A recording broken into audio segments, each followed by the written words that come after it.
the bank. So, Brett, it was just a couple years ago that we got rid of, like, everything we owned, huh? Maybe like a year and a half, Yeah, well, I'll round up. Be a little generous. But your trivia question this week, it's actually a two-parter, which I know is your favorite. Thanks. What percentage of Americans say that they follow a minimalist lifestyle? Less than 1%. 10%. No way. Yeah, I was like, not 1 in 10. Yeah. Like, Americans. And then 1 in 10 are like fitness models too. what percentage of Americans would say that they will never follow a minimalist lifestyle? 99%. Never. Like, ever. I feel like you'd think some people would consider it. Yeah, so maybe like 75%. 65% say that they would never follow a minimalist lifestyle. I mean, that's America for you. Okay, but come on. Has nobody heard the saying, never say never? Never is such a harsh word. No, a lot of people deal in absolutes here, and that always tends to bite you in the butt later on. Yeah, so, I mean, I would say labels are always a little hard because, if somebody asked me, do you consider yourself a minimalist? I would probably have to say no, just because I still feel like we have a lot of stuff. Mm-hmm. And, like, when I think of minimalism, I think of, like, the people who are like, I can fit everything I own in my car, and, like, I'm not there. We have a 2-door Honda Civic, and we can barely fit our car seat, our dog, and the 2 of us in it. Right, but I'd say we aim for, like, some of the same principles, right? Right. Even though we're not, like, hardcore in any one direction. Like, I think, like, pushing ourselves to be more in that direction has benefited us overall. Yeah, so I actually kind of just wanted to talk about that on this week's episode. So for, about a year and a half, we got rid of a bunch of stuff we owned. And I kind of wanted to do a check-in. Like, do we miss anything? Are there things we wish we would have kept? Do we wish we had more space in our house? Like, how is it all going for us, right? Right, because we, in addition to reducing our stuff, we also drastically reduced our footprint of our home, right? Yeah. So we went from an 1,800 square foot-ish... 2,500 square feet with the finished basement. Yeah, finished basement. To an 800 square foot condo. Right. One story. So we reduced it by we went to 33% of the living space. Mm-hmm. I will say, with a baby on the way, we're excited to get some more space someday. I think it's been great for us as, like, a couple. We definitely had, like, too much house for just 2 of us.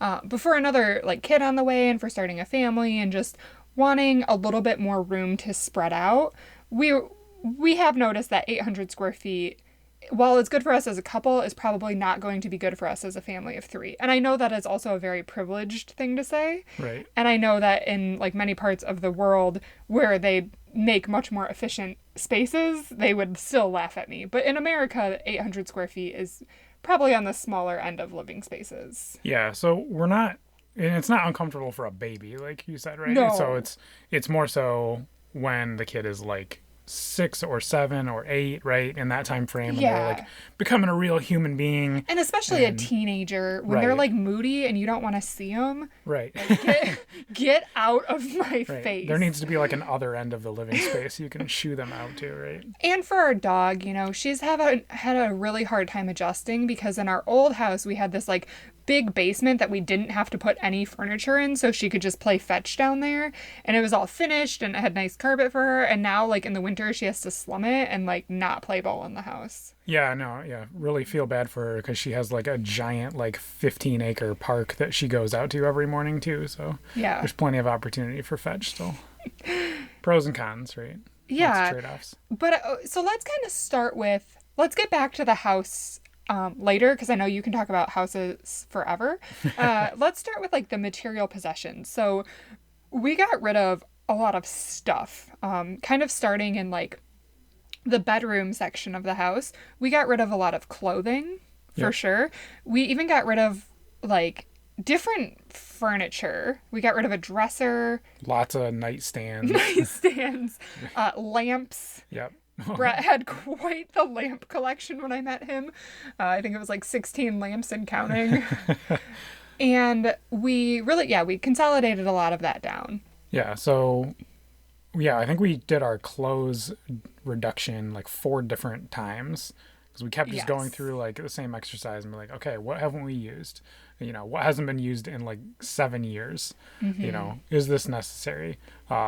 Is this stuff just old and raggedy and junky? Because I still had a ton of clothes from like high school that like still fit me. And so I was like, you know, why get rid of these t-shirts? They haven't fallen apart yet, and they don't have that many holes in them yet. So well, and so also genuinely, I could probably stand to do that exercise again, even. Like, I still feel like I have clothes that I don't wear very often. Right. I do too, and I still have a bunch of work clothes that I like don't really wear anymore either. Like, I was holding on to a lot of those because I was like, oh, you know, I'm still traveling for work and going into offices and stuff like that, but I still just have like a lot of that. And again, pushing ourselves in kind of like the more minimalist direction, I don't need that many different pairs of or shirts or that many different pairs of pants, right? You can reuse a lot of that stuff and like nobody cares. Yeah, and I would say a lot of the way that my style has changed is dressing in a lot more like neutral types of colors so that like I can wear, you know, a gray shirt, and if I wear it and then I wash it and then I wear it again next week, but I put a different scarf on with it, then like nobody knows. Right. And I would say a couple things about that is when we do buy clothes now, a lot of times we actually get them secondhand, but we typically try to buy like a little bit nicer or higher quality pieces. So we're not so much after the fast fashion of like, this is what's in style this season, and in 2 months, like, this is going to be completely out of style. I try to buy just like neutral pieces that look normal, I guess, so I can wear it for like a long period of time. And I know like with jeans, I'll typically try to buy like, you know, jeans that I can just tell are like a little more sturdy, I guess, so that I'm not going to like rip them after I wear them for 2 weeks or whatever. Yeah, like that one pair I had that I sat down in the car one day and it just looked like a bear attacked me from behind. Yeah. My pants just shredded. So I would say we try to like buy a little bit nicer stuff, but we've been really lucky buying stuff secondhand, just like nicer pieces. And that's worked out super well for us. And then, you know, I would say another big thing that's changed is how we wash our clothes. So jeans are something that I do not wash after every single use. Maybe there are people that do, but like I wear jeans for a while before I wash them. Yeah, I don't think I know anybody that washes their jeans after every use. Like the purpose of them is to be like super durable and keep using them until they like get extra dirty or like, you know, start to smell or whatever. Right? So I think kind of everybody's on the same page with that. Yeah. So then, I don't wash my clothes, you know, until I wash them when they need it, I guess is a good way to put it. Shirts a lot more frequently, but yeah. But then I don't dry things in a dryer anymore, and I haven't for years, actually. I've pretty much since you've known me, Brett, I've kind of been somebody like I never put my jeans in the dryer, right? And that actually does a lot to make your clothes last longer. Yeah, so we are by no means experts in like cleaning proficiencies yet. Like washing, hacking and stuff like that. We've just started like kind of, again, moving in that direction a little bit and like exploring a little bit more, learning a little bit more about it. But there's a lot of like really great I know YouTubers for sure, but like, you know, a lot of mommy bloggers and stuff that have been like deep into this field of like, here's how to like most efficiently like wash your clothes. And like, this is why. And like, you don't want to apply heat over this temperature because it'll react to these fabrics. And like, right. So there's a reason behind some of this stuff. It's not just like, oh yeah, we're not using the dryer because it takes too much vampire energy, Angela. But also that. But there's a reason to like if you use the dryer on such a higher temperature, it'll end up like stretching out your clothes or like they won't be as like bouncy or shrinking them. So or could shrink them too. That's a big reason I stopped using the dryer when I was younger. It's just like there were certain fabrics and I didn't know what they all were, but like right, I think we've all had that really sad day where we put one of our favorite sweaters into the dryer. Brett, I know this happened to you. And it shrinks up to like nothing. I know yours went from like fitting you, you know, a medium-sized male, to it didn't even look like it would fit a 3-year-old. Right. I don't think we could have put it on the dog at that point. Like it was so tiny. So I think because of that, it just traumatized me where I didn't want to use the dryer because I didn't want my clothes to shrink. And then one other benefit I noticed from that is just like, even if I buy jeans, you know, that they're not anything special. It's not like I'm buying like super expensive jeans. my jeans just last me for years. Like, I still have jeans from high school. I've been out of high school since I graduated in 2008, so 12 years.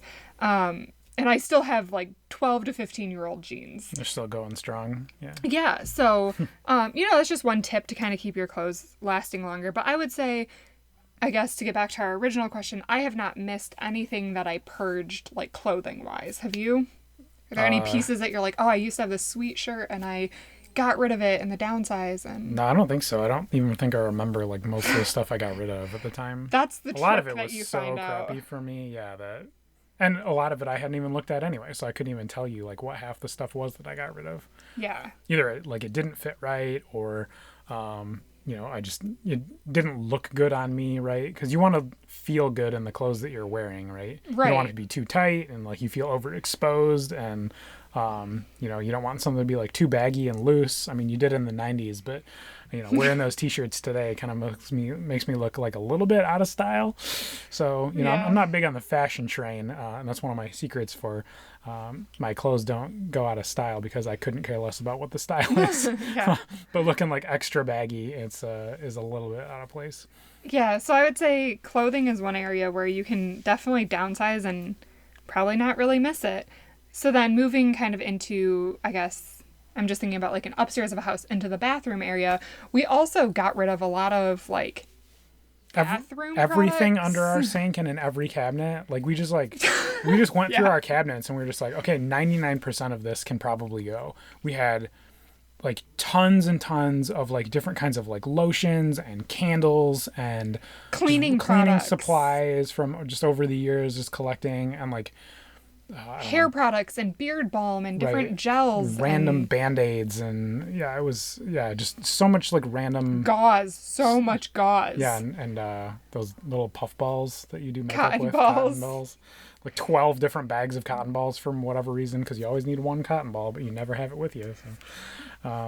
Just like everything under there, we got rid of that and we consolidated it down to like one little bin that fits under our like new sink now. Yeah, so we still have like band-aids and first aid kits, because somehow I get injured a lot, and we still have like I still have lotion and soap, and it's just I don't have 1,000, and I buy what I want to use, instead of like you buy it and you're like, oh, this smells good, and you try it and then you're like, oh, maybe it made my skin feel weird or whatever. Like now I've just kind of like narrowed it down to like, these are the products that I like, and I buy them when I run out, and I don't really try a lot of new stuff, which, to each his own, but but we reevaluate when you don't have like a million of one thing. When you need to get a new of that one thing that you are running out of, you pay more attention to like, am I going to get this thing again, or am I going to try something different? And then you like look into, well, what's better than this, right? Are people talking about like, is there like a better thing than this? Or is this like, especially in like hand soap or like laundry soap or something like that, those things, tend to change on the market of like, what is the best thing that you can get for the money. And we've done a lot with trying to reduce like toxins in our home and that we're putting on our body and that we're using in our house. So like the EWG.com is a good resource where you can like type in product names and see like what is actually in this product. Is it harmful for me? And they give everything a grade, and they even explain which ingredients are the issue. And I found that to be a really good tool, but that's really helped us like simplify our cleaning products. So for a bathroom, like, when I was younger, it was like you had to have the toilet bowl cleaner, and then you had to have like the toilet bowl, like the scrubber for the toilet seat, and then you had to have a sink cleaner and a countertop cleaner and a glass cleaner and a different cleaner for the bathtub. So you have like 20 different cleaners under the sink. Now we have like a multi-surface all-purpose cleaner. Right. Or we just use like vinegar mixed with like a little bit of water for like a lot of applications. Right. Like that, from like looking into some of this stuff, like that's what a lot of like professional cleaners end up using at the end of the day, because unless they want some kind of like scent included or something like that, but you could also mix in some lemon with it. Right. And just kind of depending on the application, we a lot of times use vinegar and water, or we do still have like one multi-purpose cleaner that we have like hanging around our house in case we need it for anything. So that's helped us a lot. And even like dog shampoo, I found out that it was like pretty easy to make my own out of like oil and aloe and, a couple other ingredients. I just found like an online recipe. So now when we like give our dog a bath, we just whip up what we need for like a single application in 2 seconds, and then we give her a bath, and we're not like having to store 4 different types of dog soap because she kept having weird skin reactions to them. Right. Yeah. Like every one that we tried, even like the Martha Stewart one that was supposed to be like expertly rated for like dogs with sensitive skin, like still like she had like terrible itchy problems with after the fact. Yeah. But and like we like really got all the soap out. It's not like we just like left it in her and like the soap made her itchy. Like we like really scrubbed her with like the water nozzle to get all the fur out. Yeah. So yeah, don't look up like just any random thing online like that. Find one that is like pretty reputable, Right. and just not the first thing you find is like, okay, here's some random Joe's dog shampoo because they like needed to write a blog article that day, right? Find like one that's good and tested and has like a lot of information surrounding it and like why they chose certain ingredients and like how they react, and like that's the kind of detail you're looking for. Yeah. So I would say in terms of bathroom stuff, we got rid of a lot there. We really, really downsized. I mean, we went from having 3 bathrooms and every single bathroom had junk under the sink to 1 bathroom and much smaller vanity. And it's, consolidated everything. Right. And it's not like I'm like, oh, I need more cotton balls because need to eat them like Elf did. Yeah. So yeah, I don't miss like anything from our under the sink bathroom. I don't even think we ever like opened those cupboards. No. So that was an easy area to cut. So then I would say, all right, so that kind of covers our entire old upstairs of our house. Moving into the kitchen, we got rid of a lot of kitchen stuff. So we got rid of plates, we got rid of some bowls, we got rid of a lot of mugs. Brett kind of thought I had a coffee mug problem. It was getting to be a pretty serious issue. We got rid of a lot of glasses. We were intentional about when we did keep glasses, we kept like the right number. So we used to have like 20 wine glasses and we went down to like 4. Right, because when I first graduated from college and moved to Chicago, I like stocked up on these, like, we went to like a kitchen store or something like that, and I got like a bunch of plate sets and a bunch of like wine glasses and stuff, and it was like 12 for 12 wine glasses. So we've just had like a ton of like wine glasses and like tall glass cups and like skinny glass cups and short glass cups, and right, just from like that one like shopping spree that I did that we've been carrying around forever. Right. So we got rid of a bunch of those, and I don't miss any of that now that I think about it. I forgot that we even had all of those. Right. We still are a little high on like number of like drink containers that we have. Yeah, I would say, if we have like 2 couples over for dinner, so there's 6 of us, we're not all going to have matching cups. But like also when we typically have couples over, it's not necessarily that everybody wants wine. Usually some people want beer and some people want wine. And so like it's not really an issue to not have enough matching cups. And I've also found that people don't care. So like if I am serving drinks and we can't all have the same cup, like nobody notices half the time anyway. or has said anything, or maybe they're just too polite, but we haven't found that to be an issue. Right. I mean, so if you're serving out plates, right, that might be a bigger deal. If you have like one gigantic plate and like one medium plate and like one Dora the Explorer plate, right? Because oops, we ran out, and so you get the kids plate. That might be, we keep a little bit more of those. I think we kept like 6 or 8 like of the same kind of plate stack. Yeah. But then that's all we have. We don't like have like 6 different plate sets that all have like We still 6 kind of to have 8 a plates. weird amount of plate sets. And they're the wrong kind of plates for us, I think, at this point. Angela really misses her like plate bowl combos. Yeah. Those were heavily utilized, but there were only like 2 of them, so we ended up getting rid of those. Yeah, so I think we've kind of talked about in the future we want to get rid of like all of the plates. So genuinely, Brett and I have never bought our own plates. Like I inherited a bunch when I went to college from the dollar store from my sisters. You kind of had a lot of hand-me-downs given to you. Like I know we have some Corel plates from the 90s. Yep. I know the main plates that we use we got from your sister when she was moving. Right. And so we've never like had matching plates and bowls or like bought anything. And so I think now that we've identified our preferences, we're thinking about like the next time we move, getting rid of all of that and just buying like a plate bowl combo set that matches, and probably we would do like 6 to 8 of each. Yeah, we're pretty spoiled that we can, get our own plates finally after it's been like 10 years of using, the hand-me-down collection. So Yeah. maybe it's time we finally splurge on like $14 worth of new plates. Right. So, I would say we don't regret getting rid of anything there because we never really had what we wanted, but we can identify that might be an area where we have room for improvement. Yeah. So, pots and pans, we got rid of like my old Teflon ones, and I don't miss that because I'm pretty sure those were toxic. So. Only if you like scrape the bottom of them. And if you use them for more than a year. And I got them in college. So those were expired. We definitely still have a lot of pots and pans. Yeah. We have 2 full sets. One's like it's not like Teflon, but it's like a ceramic. It's a ceramic pan. So for like more non-stickiness, and then we have like copper bottom like metal pans that are still actually pretty good. So they're the old like Emerald Lagasse pans that I think my parents got me when I moved out. So Bam! That was him, right? Bam! Yeah. But they worked out great. So good job. Yeah. So we also kept like a lot of like sheet pans and casserole pans.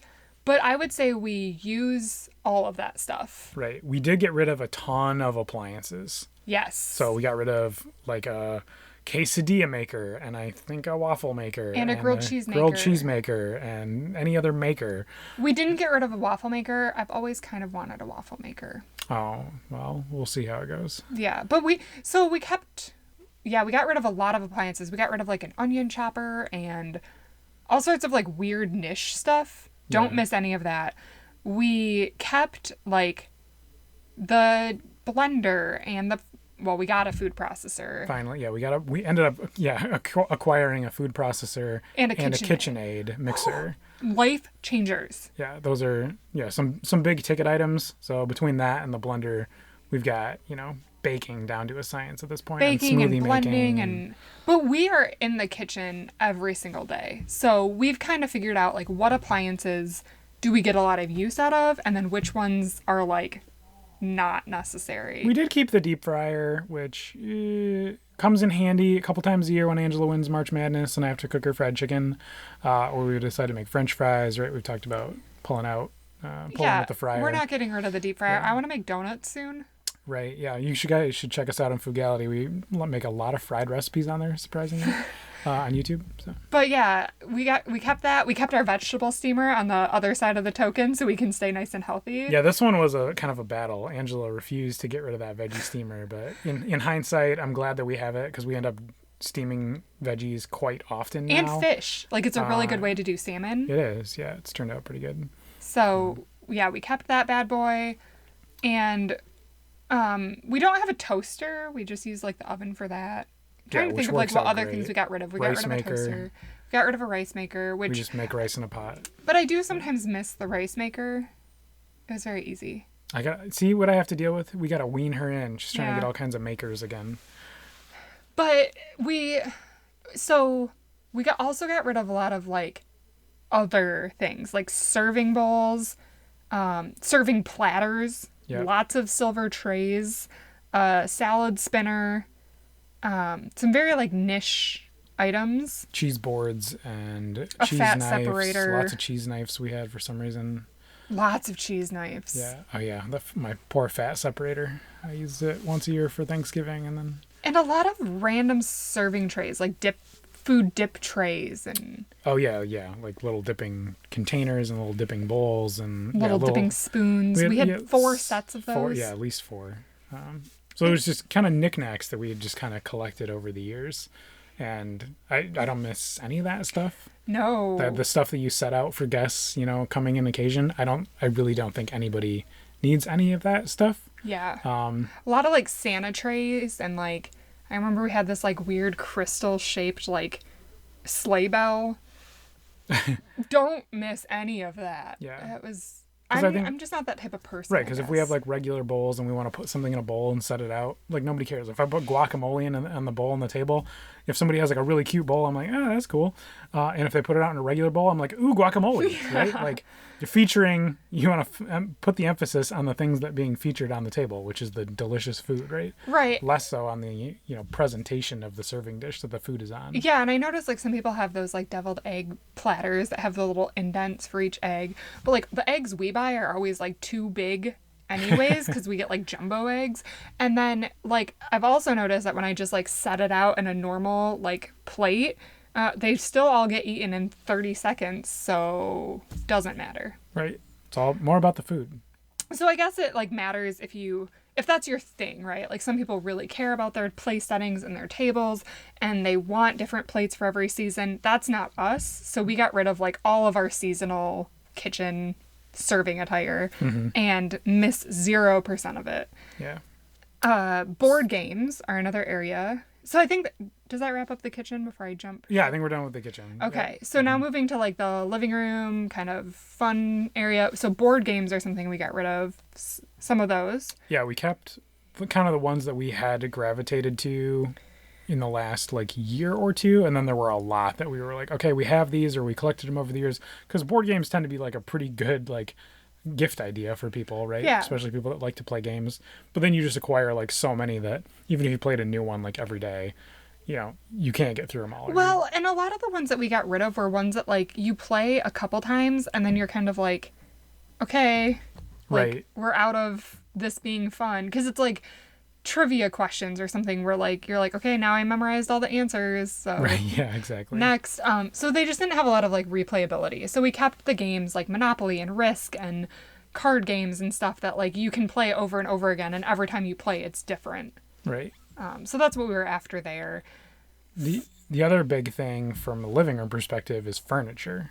That's what I was just going to say, furniture. Yeah, so we got, obviously, from downsizing from a full 3-story house, basically, to, including the basement, to a 1.5 bedroom condo is where we are at now. Yeah. They call it a 2-bedroom, but it's got like... A pony wall. It's got, yeah, the wall doesn't go all the way to the ceiling. It's quite interesting. It lets a lot of natural light in from the living room where the big windows are, but not sure that's up to code. But in any case, right, so we obviously had to get rid of like a ton of our like furniture that was in the house. We'd already gone through one exercise of that when we moved into the last house that we were in. And we just basically never put new furniture in the upstairs living room and put everything in the downstairs living room because it was finished. And we don't need like 2 living rooms. So we're already at the point where we're just like, this is ridiculous. Like, I'm not going to go spend money on like a whole nother like furniture set when we can just go downstairs instead. Right. And spend time there. I don't need to like split my time between all these different rooms that we have in the house. The same way that I have a hate relationship with formal dining rooms of like, I'm going to prepare the food over here. And then I have like a eat-in kitchen where like our regular table is. Yeah. And like, I want to spend more time in that room, like with the person that's cooking anyway. And I don't need to like go do formal place settings in a whole nother dedicated room that like goes unused 99% of the time. So we got rid of like 2 beds, I think, or a whole nother bed. 1 bed. A computer desk, our patio furniture, full like patio furniture set. All of our garage equipment too was the other big thing. So like snow blowers and lawn mowers and rakes and leaf blowers and like so much garage equipment, right? And thank God we don't have a garage, right? So we don't have to have any of that stuff, and that just saves us, would have initially saved us a ton of money on like acquiring all of that. But yeah, a lot of that was gifts too, because it's all pretty big items. Tools, we kept like the tools, like our sander and stuff that we wanted for the future. Right, drills and hammers and wrenches and right, yeah. But we got rid of like kind of random one-off things that we didn't use very often. Yeah, because we had a whole like little wood shop downstairs, but we kept all the expensive tools.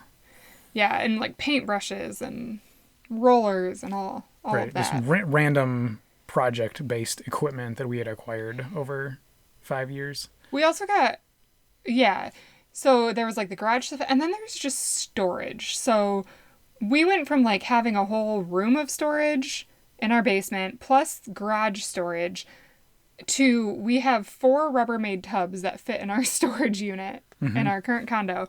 So like even holiday decorations we dramatically reduced. Right. We have 1 box that includes all of our Christmas lights and tree ornaments and tree, which is now a wreath.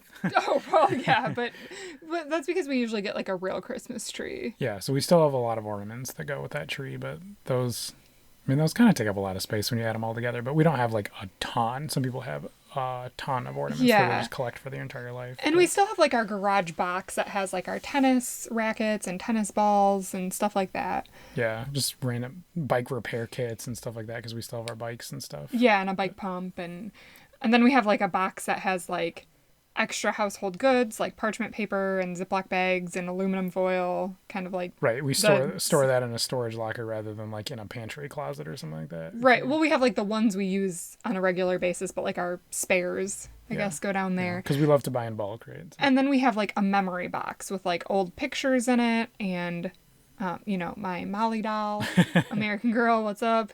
And like my old like stuffed animals and stuff like baby blankets, like stuff like that. Mm-hmm. So we have like one box of like memories, one garage box, one storage box, and our holiday box, and that's our 4 storage boxes. Right. Other than that, everything has kind of like a place in our condo. Did we talk about brooms? We used to have like 20 brooms, and now we have one. We have one, and we upgraded our vacuum situation, and now that is like amazing. Yeah. So we had like a big vacuum, a little floor vacuum, one for carpet, one that worked on hardwood floor, a dry vac or a wet vac. I had like a shop vac, and like 4 or 5 brooms or something.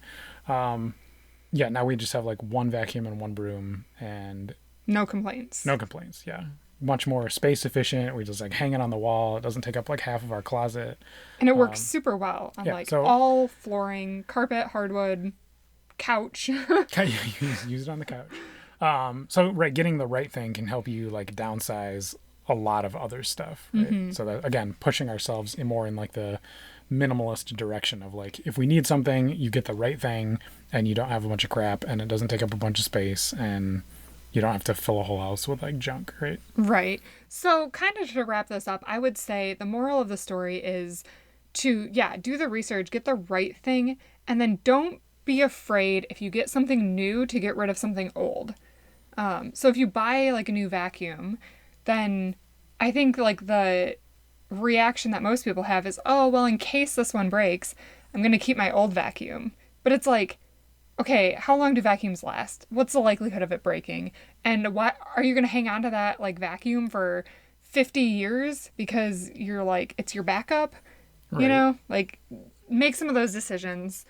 And I would say in general, we have not regretted getting rid of anything. And I will also say, so I've actually done some research into this as well. And it's not just like me spouting this, but there is actually some research that when you declutter your house and you remove items from your house, when you walk in, you actually feel like calm instead of stress or anxiety. So I know for me, it actually...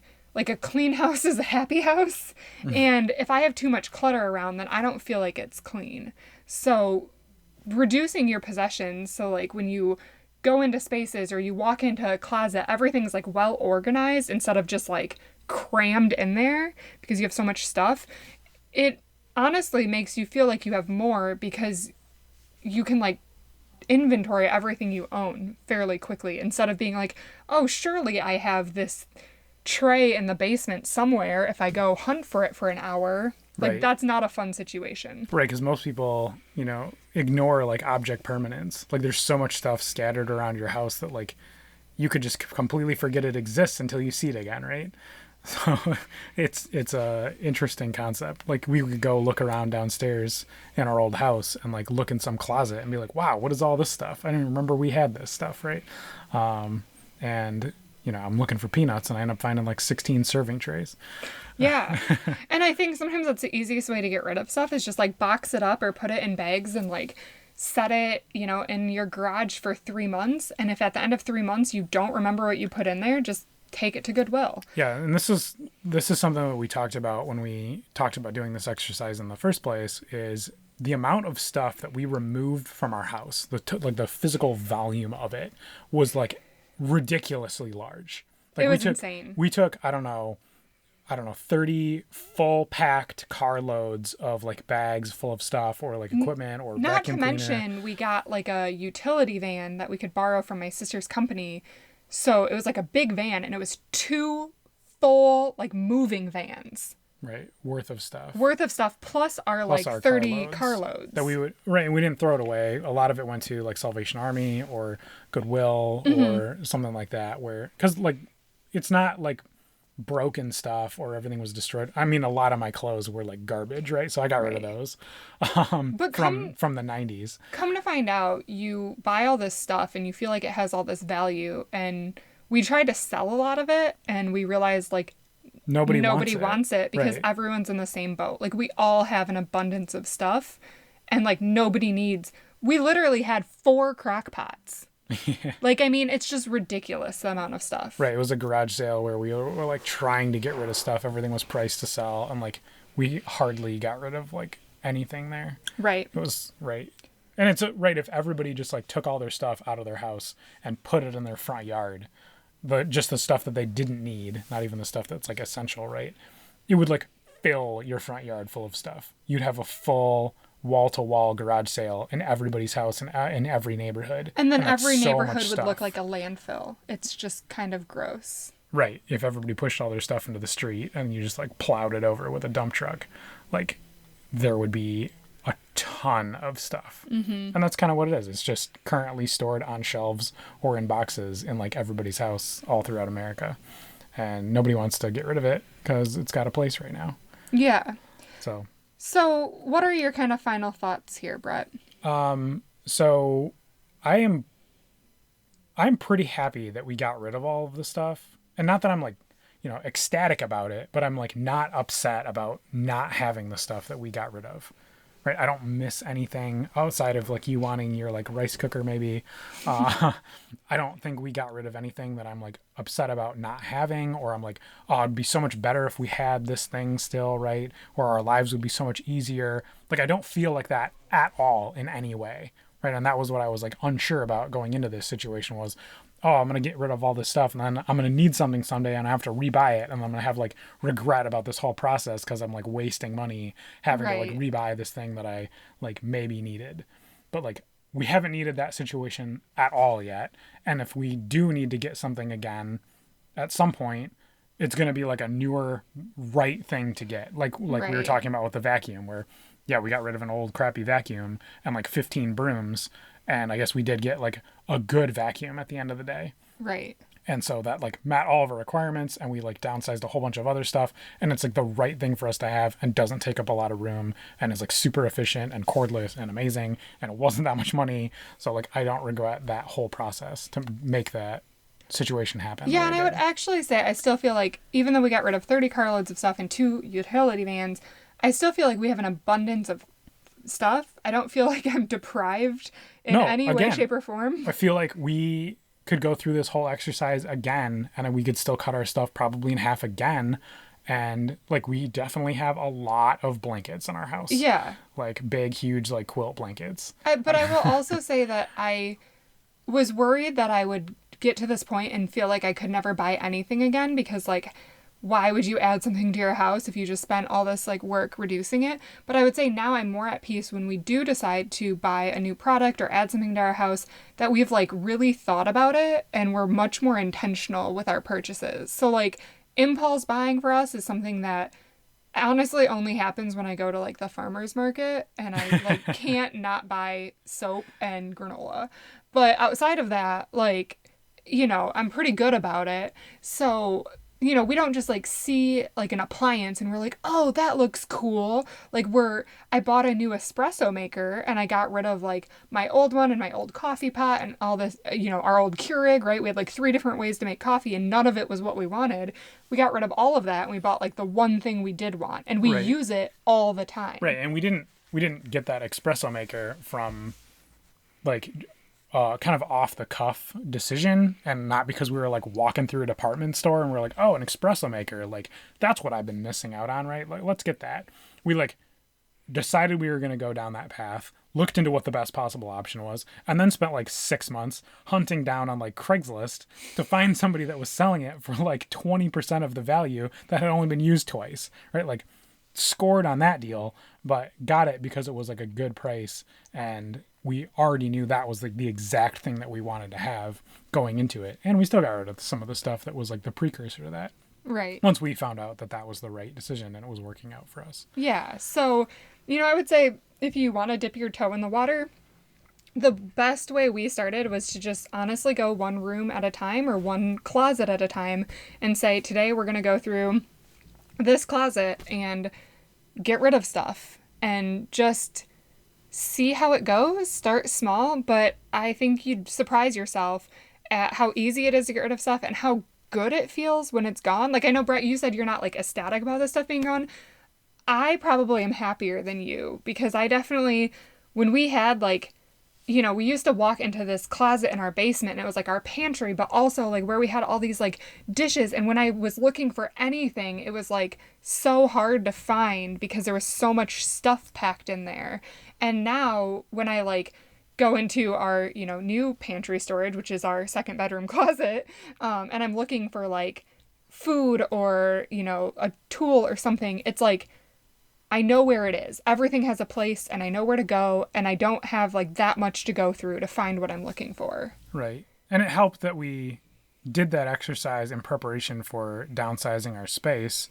But for people that are like living in the same household and not planning to like downsize their space, it's tough psychologically, I feel, because everybody's like in the same boat and has the same behavior, right? It's a hurdle that you have to get over to like remove an element from the room or like remove a bunch of boxes from like shelves that you have set up or like the whole shelf system from the corner of the room or whatever, or from like utility thing in the basement, right? Like everybody has in Michigan.